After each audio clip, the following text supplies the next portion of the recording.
மாதந்தோறும் இல்லத்தரசிகளுக்கு உரிமை தொகை, பேருந்தில் பெண்களுக்கு கட்டணமில்லா பயணம், பணிபுரியும் பெண்களுக்கு தோழிகள் விடுதி என சிறப்பான திட்டங்களை அடுக்கிக் கொண்டே போகலாம்.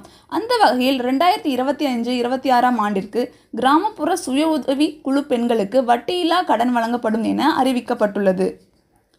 சொந்தமாக தொழில் புரிந்து தங்களின் வாழ்வாதாரத்தை மேம்படுத்திக் கொள்ளவும், தேவைப்படும் கடன் தேவைகளை வங்கிகளிலிருந்து எளிதில் பெற்றிடவும் உதவிடும் வகையில் பெண்கள் தலைமையிலான தொழில்களுக்கு பிரத்யேக கடன் திட்டம் செயல்படுத்தப்பட்டு வருகிறது.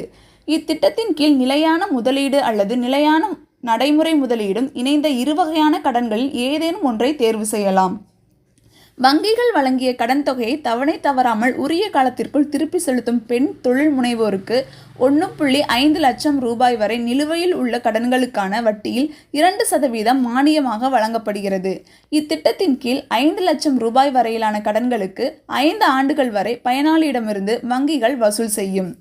இத்திட்டத்தில் பயன்பெற என்ன தகுதிகள் இருக்க வேண்டும் அப்படின்னா, ஏற்கனவே தொழில் முனைவோராக இருக்க வேண்டும், 21 வயதிற்கு மேற்பட்டவராக இருக்க வேண்டும், அவர் சார்ந்திருக்கும் குழு ஆரம்பிக்கப்பட்டு குறைந்தபட்சம் 2 ஆண்டுகளை பூர்த்தி செய்திருக்க வேண்டும், அக்குழு ஒரு வங்கி கடனை பெற்று வெற்றிகரமாக திருப்பி செலுத்தி இருக்க வேண்டும், கடன் பெற விரும்புபவர் குழுவில் சேர்ந்து குறைந்தபட்சம் 2 வருடங்களாவது ஆகியிருப்பதுடன் ஒரு கடன் சுழற்சியையாவது வெற்றிகரமாக பூர்த்தி செய்திருக்க வேண்டும். இதற்கு என்னென்ன ஆவணங்கள்லாம் தேவைப்படும் அப்படின்னா, பண்ணை தொடர்பான உற்பத்தி தொழில்களுக்கு ஆதார் அட்டையின் நகல், ரேஷன் அட்டையின் நகல், வங்கி பாஸ் புத்தகத்தின் நகல், விற்பனையாளர் பற்றிய விபரம், சுய உதவி குழுவின் தீர்மானம், ஏதேனும் ஒரு நிறுவனத்திற்கு உற்பத்தி பொருட்களை விற்பனை செய்வதற்கான அத்தாட்சி போன்றவைகள் தேவைப்படுகிறது.